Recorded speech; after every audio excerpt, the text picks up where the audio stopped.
नमस्कार शेतकरी मित्रांनो, तुमच्यासाठी एक अतिशय मोठी आनंदाची बातमी आहे. पी.एम. किसान सन्मान निधी योजनेच्या 23व्या हप्त्याची प्रतीक्षा आता संपणार आहे.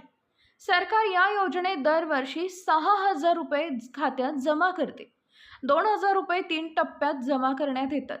पंतप्रधान शेतकरी सन्मान निधी योजनेची रक्कम ही थेट डीबीटी पद्धतीनं शेतकऱ्यांच्या खात्यात जमा करण्यात येते.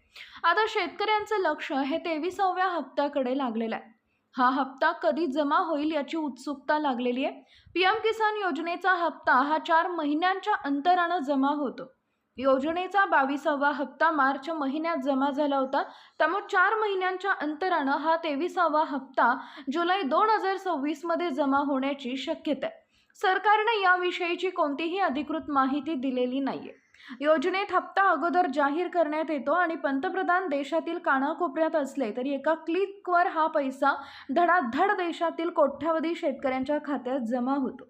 अर्थात या योजनेत बोगस लाभार्थी घुसू नये यासाठी सरकार डोळ्यात तेल घालून लक्ष ठेवते. त्यासाठी सातत्यानं काही प्रक्रिया कराव्या लागतात. जे शेतकरी ई-केवायसी आणि भूसत्यापन सारखी प्रक्रिया दरवेळी पूर्ण करत नाहीत त्यांच्या खात्यात पीएम किसान योजनेची रक्कम जमा होत नाही. तर आधार कार्ड बँक खात्याशी लिंक नसेल, केवायसी अपूर्ण असेल तर जुलै महिन्यात जमा होणारा हप्ता परत जाईल. त्यामुळे शेतकऱ्यांनी याबाबतीत कोणताही हलगर्जीपणा करू नये असं आवाहन करण्यात येत आहे.